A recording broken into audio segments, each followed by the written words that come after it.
we get stuck in these routines and repetitions where, you know, we're always working and we're working towards, you know, paying off things and getting more money and like trying to, you know, grind and get somewhere.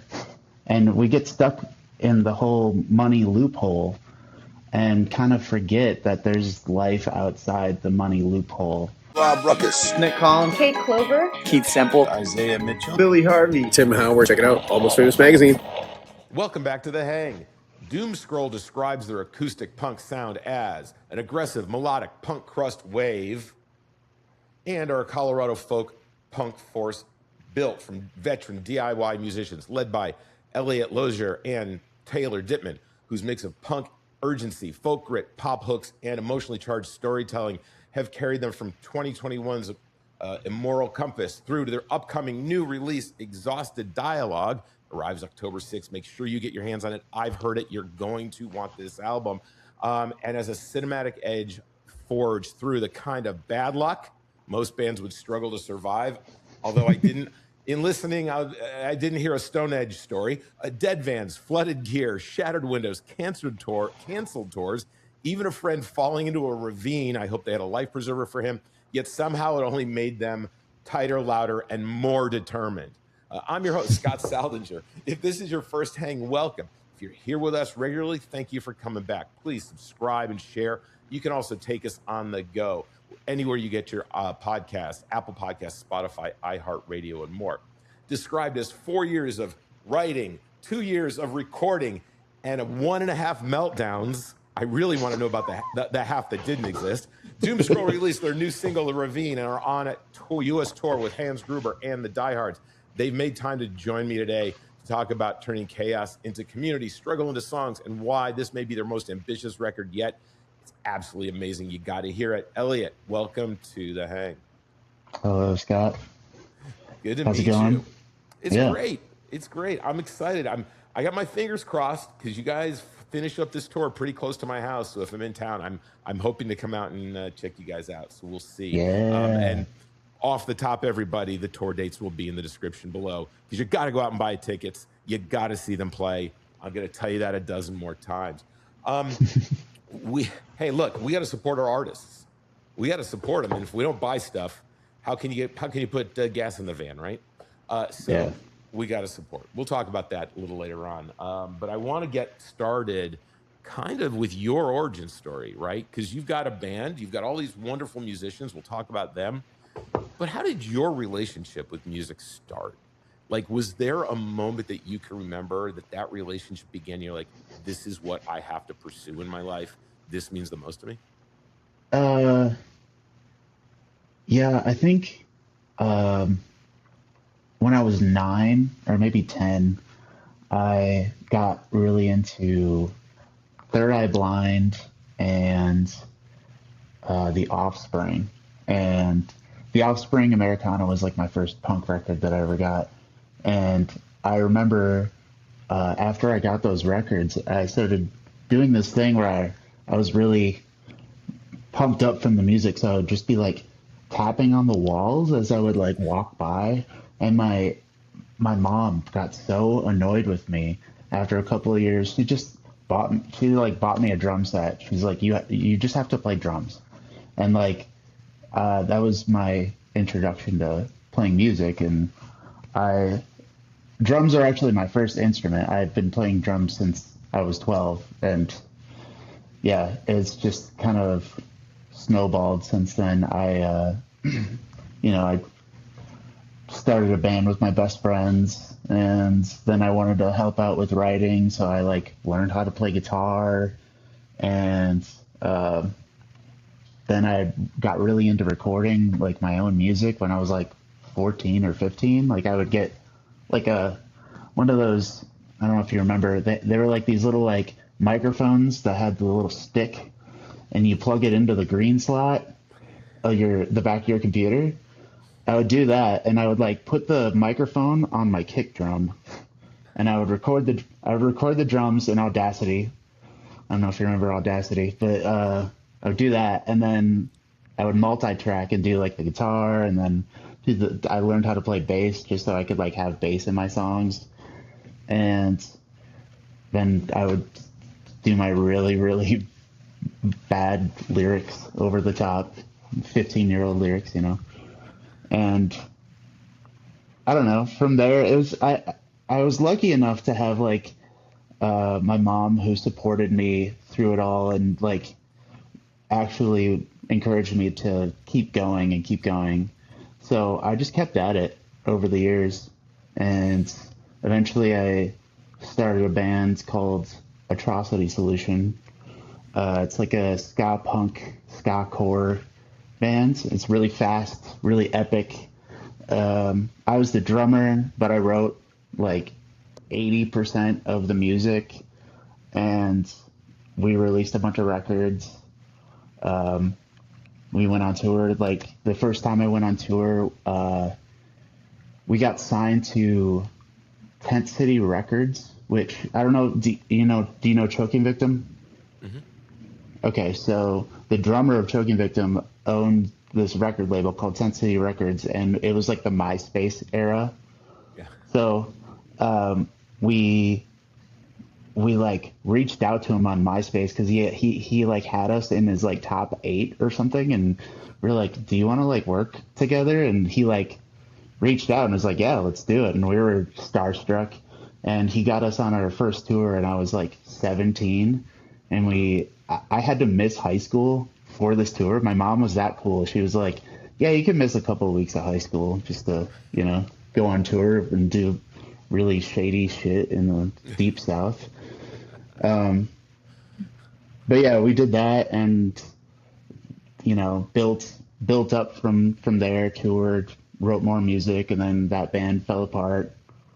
I don't know if you want like the whole story. I could just keep going, but No, it's like, I love this because I mean you're giving me some good questions, but I don't want to stop. I mean this is quite the adventure, especially look, shady in the South definitely go in the same sentence. So keep going. Yeah, I love this. okay. Well, after that band broke up, I started another band called We the Heathens, and it was supposed to be like another offshoot of Atrocity Solution. It was me and my friend Luke, and it was all like kind of pop punky, but I used like electronic drums to record some of the stuff because we didn't have like an access to like record my drums. So and I was playing guitar. I wanted to play guitar and sing in this band, and we couldn't find a drummer. I couldn't find a drummer anywhere. And eventually, like, Luke ended up having a baby, and I found other people to play with, and we just didn't get a drummer, and we like converted our sound to like this acoustic punk sound. And that's like where we actually like got traction and kept going. I played acoustic guitar. My friend played mandolin, and my other friend played violin. And then we eventually got a cello, and we toured with like Days and Days and Broken Bow, Chad H. George, all the like folk punk, early 2000s folk punk bands. And we did that for like 6 years. We released a bunch of albums, and we were like totally gung-ho, trying to like, be as good as we can as like a folk punk band can, I guess. And eventually, we slowed down. We wanted to like do more electric stuff, and we like did an electric album, and then the band just kind of dissipated. But then COVID hit, and I was like, I really want to keep like the acoustic edge going. So I found this like, I call it the garbage mandolin in my house, because like a bunch of people had lived there, and then they all moved out, and like it was left in the closet. It's like this shitty looking like $50 mandolin that I just picked up during COVID and started noodling on. And it like eventually it just kind of, I had fun writing weird, because like I don't know if for musicians, like when you look at a guitar and you've been playing it for so long, you can kind of guess where things will go. And learning this new instrument made me look at it, or not be able to look at it, but actually have to use my ears again. So like I had a lot of fun doing that, and I was living with Taylor at the time, and she played the washboard, and that's where the band actually started, was during COVID, and that's how we got to today. Wow. So okay, let me go back on a couple things. So, Okay. you taught yourself mandolin, but go in reverse. You taught yourself drums. You taught yourself guitar. You taught yourself bass. Have you been completely self-taught your entire musical career? Is it something you picked up in your brain, just locked in and knew it? Or did you have to really work at it? I mean, a little bit of both. I was the kid who didn't go out a lot. I would stay in and I would learn how to play like Slipknot songs on the drums, and then I learned how to play like a bunch of metal riffs on the guitar, like Lamb of God and like The Faceless, and I would just like sit in my room and just like play for hours, or like play drums as soon as I got home from school for hours, just like working on,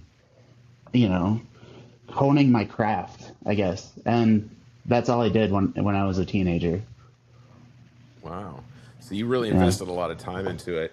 Does it make it easier for you to work with other musicians because of that? Or if you're in a room with musicians who are more formally trained, does it present any challenges?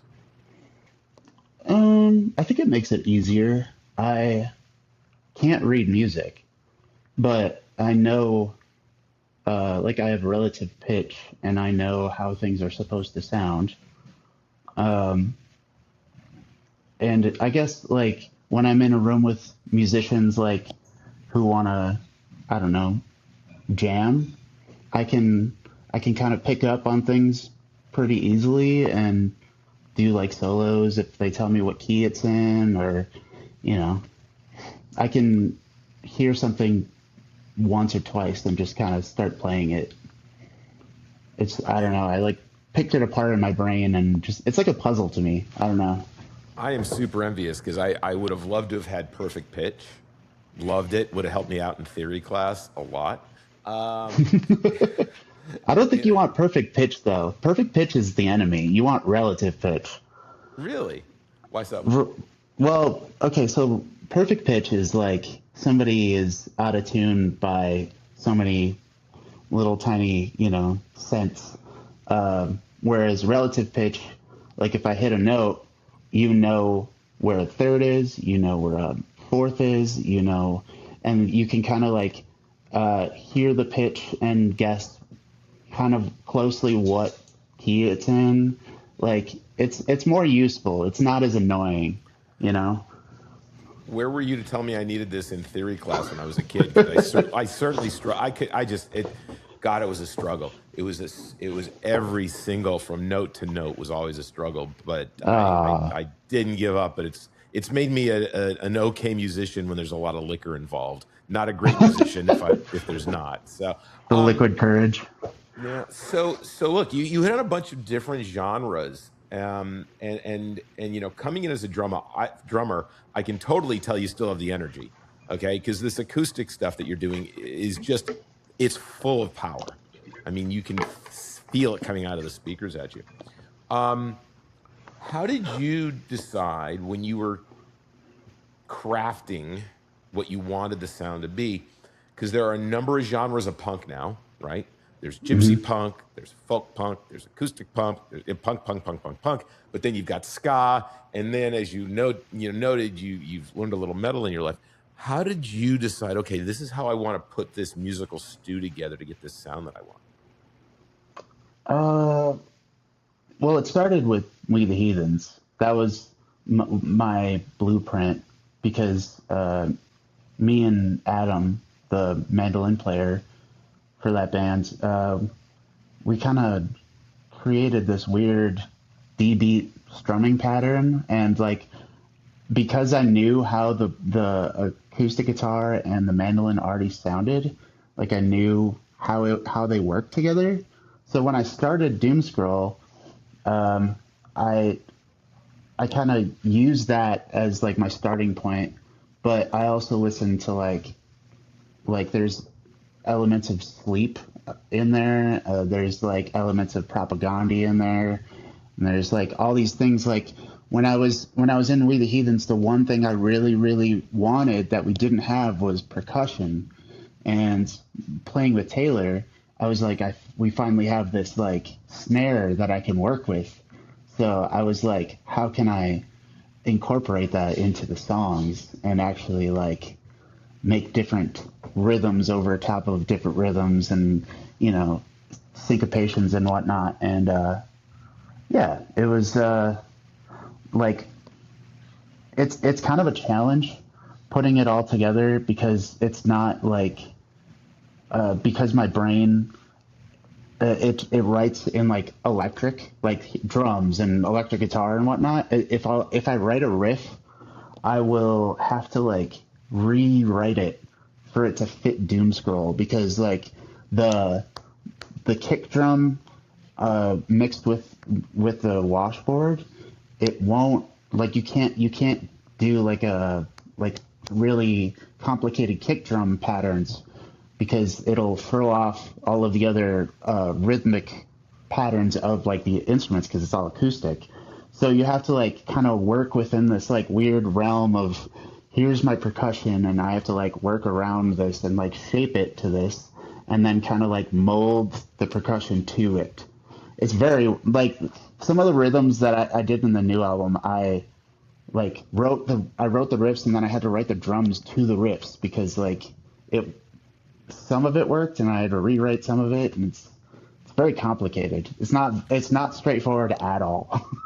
No, it's not. I mean, there is a complexity in what you all are doing, and it works, which is the best part, right? You figured out how to make it work, but it has an energy that I wouldn't normally. While I would use the word punk, it's folk because of the instrumentation you're using, but it has a rock energy to it, if that makes sense. And maybe that's because of the way that your brain is writing that. It could be.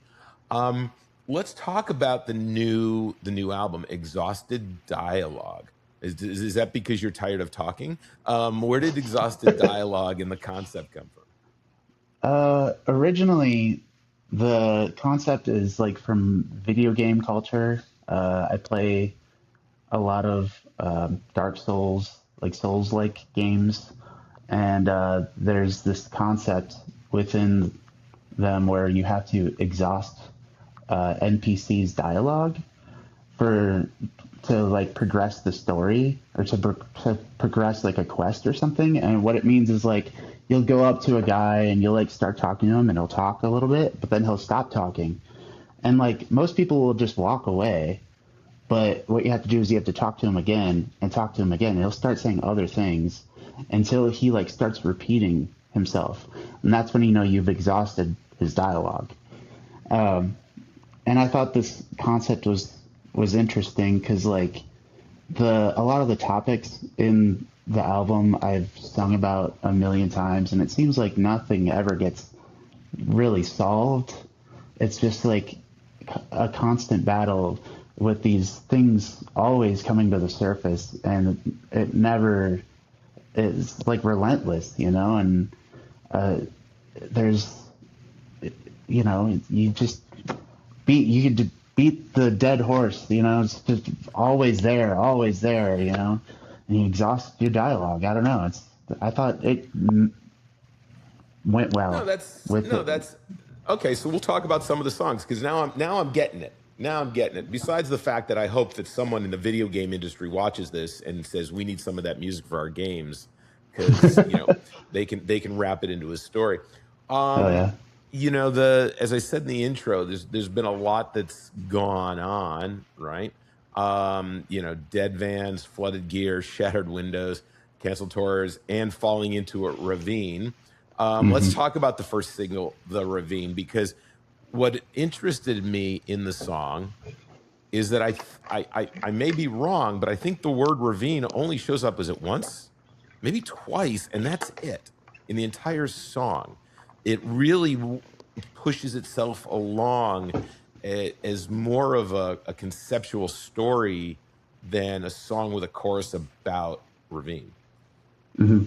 Right. Tell me about the story. Does it come out of that story, or does it come from somewhere else? And where did that? What was the genesis of the song? Um, so in 2023, we went on tour with Escape from the Zoo, which is my other band. Um, and I think it was around that time when we first started to think that we were cursed as a band. That tour in particular, like so many crazy things happened on that tour that we still talk about that tour to this day. And it was kind of the like the whole Ravine situation was part of it. It wasn't the whole thing, but it was a big part of it. And like our van, yeah, our van had died, and we got a rental van. We drove it up to Seattle, and then after the show in Seattle, we heard somebody get hit by a car, and we drove by. Our other van didn't have windows. Our other van didn't have windows. For years, we were like, oh, we wish we had windows. And then the first day that we had windows, we saw a dead body, and it was terrible. And then a few days later, I pulled off the side of the road, and my friend Jesse, in Escape from the Zoo, he was taking a leak and fell into a ravine in Oregon, and we had to get search and rescue from this town in between. I think it was like Bend and Eugene. There was like a crew of like 30 people that had to like pulley him out, and finally he got out. We went to the show, and like after that we tried to get our van fixed, and there was like it was like this weird situation where uh the only guy in like 300-mile radius that could fix our van was at this dealership, and the only day that he could do it, the day came and his as terrible it is, his dog died, and so he couldn't make it. So we didn't get another. We couldn't fix our van, so we had to get another rental van. And uh, then and then at the end of that tour, our friend that helped us throughout that entire thing on the West Coast got into a car accident and died.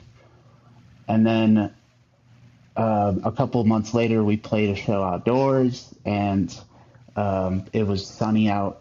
And then within 10 minutes, our gear was underneath this tent. Within 10 minutes, it started torrential downpouring. So we couldn't get our gear, and we're hovering. We're in Colorado, and we're all like hiding from the rain. And somebody screams, "The gear is floating!" So we ran out and grabbed, and this is the first day of our tour. I'm pouring water out of my orange cabinet, and like it was like relentless. It was just like nonstop, and like the song essentially was about how we became really superstitious, and we were like, whoa, what's going on? Because I don't know, we didn't, I don't think we hurt anybody, but these things just kept happening to us, and it's just nonstop. And I felt like I should maybe immortalize it by making a song out of it. Well, it was definitely it's an adventure song. I mean, I think maybe that's why the Ravine only shows up twice. But it was definitely an adventure song. It's not a standard chorus verse bridge for sure. It's You've got to follow along with it. Look, everybody, I'm just going to tell you right now, you got to go buy this album, because they could obviously use some extra funds so they get a better van next time on tour, right? They get enough gas so that they don't have to stop at the side of the road, so their friend doesn't fall into a ravine and has to be rescued by 30 people with his pants down. And they can afford some tarps, because there seem to be some black clouds following them around. So let's make sure you go out and buy this album and merch and all that. We'll talk about more of that. Now, another song that stood out to me And maybe it's because of the digital age that we live in, but Peter Gabriel, a few years on his last release, had a song called Panopticon. So it caught my eye. So tell me about your Panopticon song.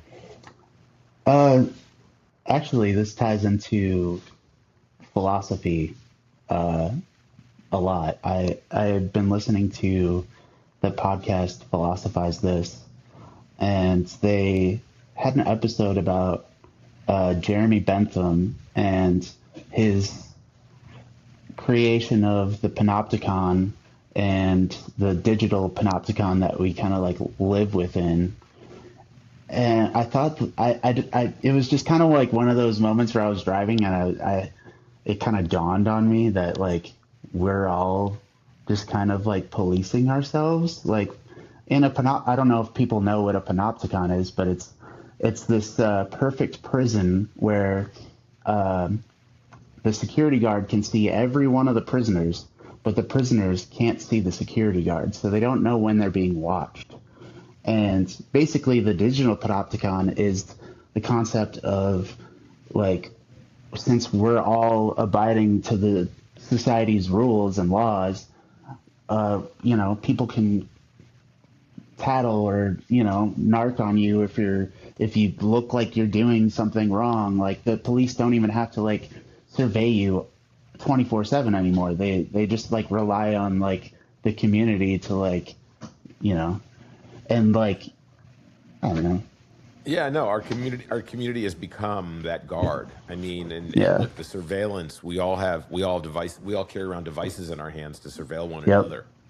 Right? I mean, there's no way to, like, pull your car in the back of a warehouse and just hang out with your friends anymore, because you're going to be at least on 3 or 4 cameras and someone's going to show up because an alarm went off somewhere. So yeah, we don't live with that ability to have such an anonymous life anymore. And the idea of the Panopticon is for sad reasons just getting worse. It's not getting better. Have you these tools we have?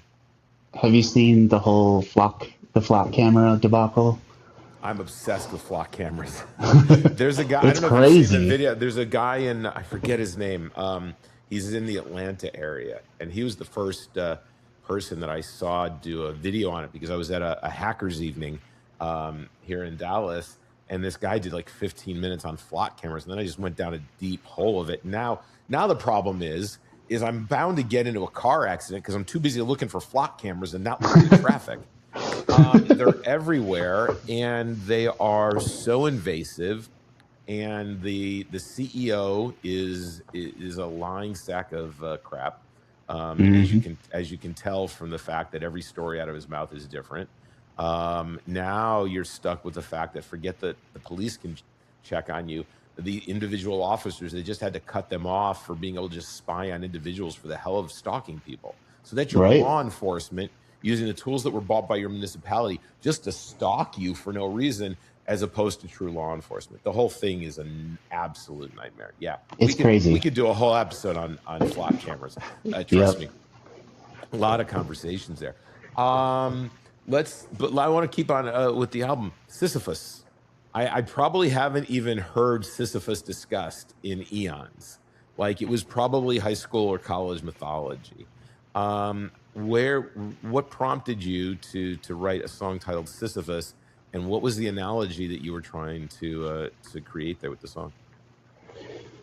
Well, the story of Sisyphus is he gets sentenced to this eternal hell, I guess, where he's rolling this boulder up a hill, and when he's almost to the top, the boulder rolls back down the hill, and he has to start all over again.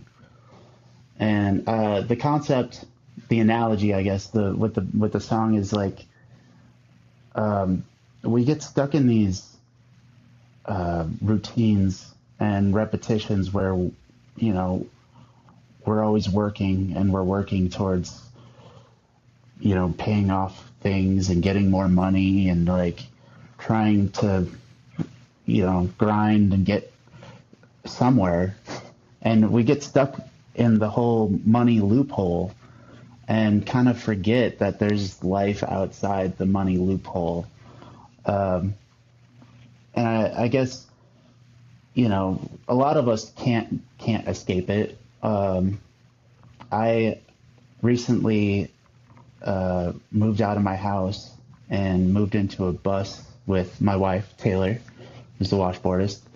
And because we can't, if we want to do this band, we can't get regular jobs and expect them to like let us leave all the time to go on tour and do all this, So we don't pay rent, we pay gas, So like we're trying to like get out of this repetition of like working a 9 to 5 and like trying to live our own lives that isn't, like paved for us. We can make our own way, That's kind of, I guess, what the concept is basically about. Yeah.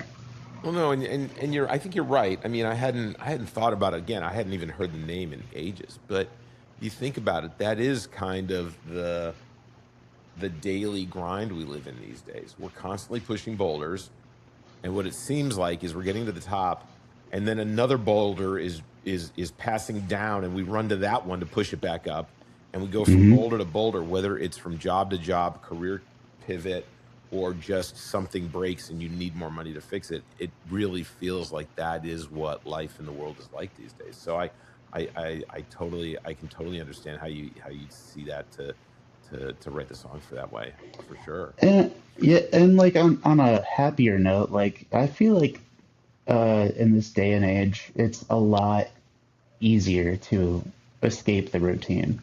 With, as much as we hate the digital age, there's a lot more avenues that we can take to try other things, like there's just having our phones, we're able to see all these other things that we can do and, actually try and pursue it. So I feel like if you are stuck, that you should at least try. If you want to, you should at least try to escape it. If you want, there's means and there's people that will help you, because there's always people that care about you. So yeah, you're absolutely right. I mean, I think the thing that keeps people stuck, because we certainly live in a day and age where you have access to everything.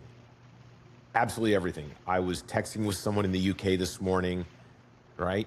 I didn't even have to pick up a phone and call. We could just send a text, right? It's crazy. You talk to friends around the world. You see what happens around the world. But I think that traps a lot of people and sticks them there and relieves them of the realization that just because we have these tools, we also have the tools to unstick ourselves or get unstuck if we choose to reverse course. Yeah. And I think the choice to reverse course is where a lot of that's the quicksand. That's the concrete. It's scary. Change is scary. Yeah. But change is good. I mean, we have so much opportunity to embrace change these days. I'd rather take the risks than settle back and not experience all of the amazing things that we can do, including just being able to talk like this via distance. Exactly. Yeah. That's a choice. It is a choice. I got one more song, and then I want to talk about the artists that are on the album with you. You've got the song Horsemen featuring Larry and his Flask. Now, how much did you have to pay the Flask to be on the album? Like, did the Flask get a cut? Did you have to actually, pay the Flask, or did the Flask work for free? The Flask worked for free. I offered money to Ian, and he declined. He just wanted to do it because he loves music. So, well, tell me about the song. About Ian or about the song itself? Well, tell me about the song Horsemen and how the Flask ended up on the song. Okay, so the Horseman is existential dread. That's what the song is. Constantly living in fear that you're gonna die, we're all gonna die one day, and it's just always looming, Good old happy existential dread. But the the song has a part in it where I don't sing like I normally sing. I kind of have this like softer tone, and I based it off of Larry and his Flask, like the Ian's vocals in that band. I've been listening to his band for years, and I always loved like the way that he reminds me of like Frank Sinatra or something, but punk. And I always loved it. And when I was recording and I got everything together, I was like, it'd be stupid for me to like not just ask him if he wants to try it or if he wants to do a feature on it. And he was nice enough to say yeah. So we, Nice. yeah. So it was, and it sounds great. Like his vocals mixed with my vocals. His harmonies. I love it. It's great. Yeah, no, it's great. It's great. That's why I noticed it. I'm like, okay, this is interesting. How did that happen? How did that happen? So talk to me about. I want to make sure we give a little love to everyone in the band. So tell me about everybody, and from the standpoint that you obviously are, you've learned a lot of instruments, you've written a lot of songs. What are they contributing as an, as you bring these ideas? And self-profess that you think one way and have to create them another. Talk to me about that process and the band members and what they bring into that to make it the whole that you want it. Um. Okay. So for washboard, we have our washboardist Taylor, who's my wife. Um. She very modest. A washboard is not really an instrument, but she can make that thing sound. I don't even know. I'm drummer of like 20 years, and I don't know how to do some of the things that she does. And I think it makes this sound like when I bring a song to her, like I have ideas, but she really makes the songs come alive with her like crazy taps and scrubs and all the weird stuff that she does on there. Um, and she sings with me. She sings like 75% of the songs.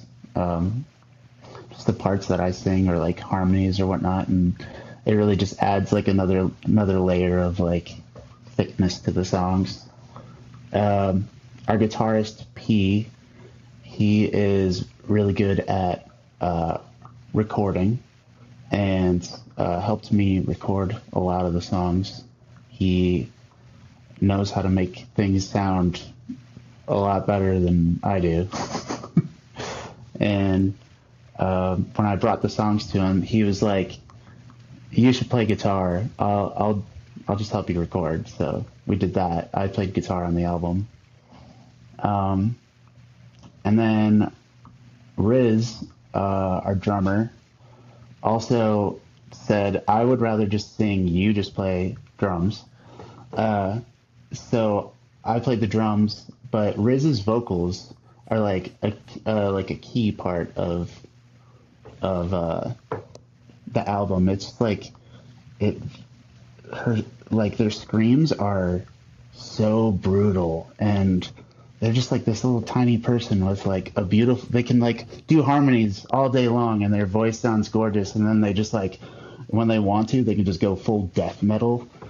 And a lot of the songs, a lot of the screams on there are Riz. And then Micah, our shredder bassist, also said you should just do the bass, so I did the bass on the album. But Micah also has like the craziest like scream voice. Like on the first track, Awakening, like we start with like this 4-part harmony, but after that, Micah comes in just with we call Micah the microphone, because sometimes when we play venues and they don't have enough inputs, Micah just doesn't get a microphone because Micah is so loud. Like their scream is so brutal. They're it's crazy. They're in a band with P and our current drummer Richard called Helga Pataki, and they're like a power violence band where they play like 30-second songs about smoking weed. It's great. But that's where they get the scream from, and I was just like, oh, we got to use that, and it just elevates the songs like so much. Like they sound, all the voices together, they sound so good, you know. And we like recorded, also like the recorded version. The reason why they were like, yeah, you should just record everything is because like in my mind, the recording is just like the blueprint. Like you can listen to it, sure, but like when you come see us live, it's a completely like it sounds like the record, but like it doesn't sound like the record. It sounds like more full and crazy because we're doing all these other things that we can do live that we can't really do on the record. So in my mind, it's just like this is kind of what we sound like, but you should come see us live because we bring an energy that you can't get from the record, you know? Well, absolutely. And I mean, moments from now, you'll be leaving on tour for, primarily most of August into September. Yep. And I know you'll be playing in Denton at Rubber Gloves up in Denton, which if I'm in town, I'm going to be there. Everyone should come out and see them because I truly believe it must be a different experience to see them all on stage together when you don't have the production capability and you're all putting it out on stage. So absolutely, the tour dates are going to be below. You're going to do a couple things. You're going to pick up the album, number one. Then you're going to go see them live, and hopefully they got some merch. What formats is the album available in, by the way? Can I get vinyl if I want it? Yeah, we're actually going to order vinyl in the next couple of days, and we should have vinyl not by the release, but we'll have vinyl shortly after that. We'll do a pre-order and make sure everybody gets some cool vinyl from it. Awesome. So there's going to be a lot of opportunity to support the band because obviously they need moving vehicles and they're going to have to go through weather. Two of the things that most hate this band, if things do hate them, but you should love them by checking out their music. I'm always fascinated by how we live our lives and the influences we have. People come and people go through our lives. And sometimes people are there for a short period of time, but they give us a great piece of something, a wisdom, a nugget, something we hold on to and take with us. And other times, and then they're gone from our lives. And other people, they're around for a long period of time, and it's a slow boil to learn and grow with them.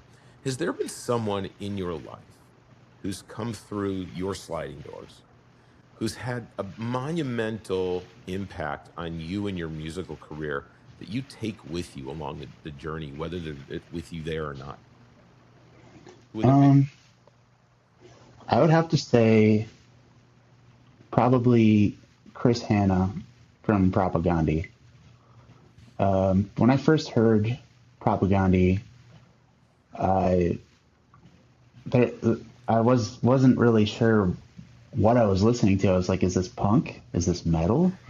I was listening, I think I'd heard Today's Empires, Tomorrow's Ashes first, and then went back and heard like their more like ska punk albums, like How to Clean Everything and Let's Talk More Rock. But the albums after that, like Failed States and Supporting Cast and Victory Lap and Potemkin City Limits, like all of those albums, there's no other music like it. I've searched the internet far and wide. There's nothing that comes even close to like that metal punk sound. And a lot of like the riffs and rhythms and like melodies that they have, it's just so original and so different than like a lot of punk these days. I'm like a huge fan of metal and a huge fan of punk, and like there's not really like a lot of overlap between the two unless you want like hardcore or something like something like that. Like Comeback Kid is like awesome, and I love screaming. Like, but like they rarely do like melodic vocals. So like they have the riffs and they have the speed and they have the intricacy, but they don't like they do the screaming thing. So I was like, where's like all the vocal, the melodies and whatnot? And like I think Propagandhi has always scratched that itch for me. And Chris Hanna's like writing in general is just it's incredible. It always has been. So that takes me to my next question, and this may or may not be the answer, but we go through lives having dreams, aspirations. Some people have vision boards. Some people live with a bucket list. The only bucket I'm aware of is the one that I'll kick one day. And I just go out and I live my life and I just make stuff happen, right? But we all have some dreams. So is there someone that if you could get into a studio to be creative with for one day, you can learn something from them, you can be creative together, you can put sound to hard drive, I guess. I mean, unless you're Sharif Dumani and you only put the tape. Who would be someone that would be like a dream collaboration for you, and why? Maybe it's a little cliche, but I've always wondered what it would be like to record with Rick Rubin. Rick Rubin, I don't know how he does it. He's like the most weird, chill, zen guy ever, and he's produced some of the most iconic albums that we've ever seen, and I don't know what he does in the studio. He has this weird magic that he brings out of artists, and the recording, like he knows how to like work with people in a way that I don't understand, and I would love to experience that. Yeah. He's such a weird guy, but it's interesting to me. He is definitely the song whisperer, for sure. Like the song whisperer, yeah. He gets things out of people that they could never imagine getting themselves to that point, and he does it with an ease and a flair that everyone who works for him, it is a life-changing experience. So exactly, it would be an honor to work with him. I think I would really enjoy it. That would be cool. So everyone watching, if you know Rick Rubin, if you're connected to Rick Rubin, you know what you have to do. You have to go tell Rick about Doom Scroll. You've got to put Elliot on his radar. So, because the next Doom Scroll album could be Rick Rubin produced, but you have to help us. So make this stuff happen. That's what your job is. That's why you're watching today, right? So, because everybody wants to be told what to do. But, so look, it is super important. We have this great technology in the world. But sometimes this technology makes us a little lazy, and we don't necessarily support artists the way that we would in the past, which means I will never forget record release day when you'd actually go to a store and purchase it and you had to take it home to listen to. You certainly couldn't take the album and shove it in the front dash of the car. But now we live in this world where you can... Although I do believe way back there were like single players that I've seen pictures in cars, and that was even totally. I think that was like let's see if this is as good as 8-track. Shock absorbers were definitely not good back then, but you've got to support your artist. So as we tell you all the time, don't go out and borrow music. Go out and purchase the art. It is purchasing art that gives you the satisfaction of being part of that experience. So what are you going to do? You're going to go to Bandcamp, the link below. You're going to buy Doom Scroll's album. You're going to check them out on tour. Dates are below. I'm really hoping to bring you some great merch, including umbrellas. I think umbrellas would be great merch. Some branded umbrellas. I didn't think of that one. Just in case you guys play another downpour. Maybe branded bubble wrap, because I have a feeling you guys should all be bubble wrapped and protected. But, go out, buy their merch, buy the tickets to these shows. Celebrate them, their music, and support them, as you should for all of your artists. The links will be below. Ellie, the thing that I love to kind of wrap these episodes up with is when you're not making your own music, when you're not listening to playback of your band, when you're out doing other stuff, maybe you and your wife are out just on a stroll, right? Maybe you have another artistic endeavor and you've got music in your life because it brings you something of satisfaction. Who are 2 or 3 artists that if we were just sitting around having a beer and you're like, hey, I've been checking these people out, I really love them, here's why, go check them out yourself. Give me a few that you've been listening to. Well, first would be, I'm actually wearing their shirt today, Conjurer. They're this UK, I guess, sludge metal band. They're weird. They're like in the realm of like Mastodon. I really enjoy their latest record, and I just got to see them live in Chicago a couple months ago. They came over the pond, and like their riffs are incredible, and the main singer's voice is so satisfyingly brutal. I love it. I would check them out. Another one would be this band from Australia called High Time. They're a punk band from like a decade ago, and they have a couple of records out, and I discovered them a few years ago, and I listened to those records on repeat for months. The Mother Crab in particular was one of my favorite records of all time. In 2024, it's so good. They're like they scratch the itch of like fast melodic punk, but like they also have like this weird like folky edge.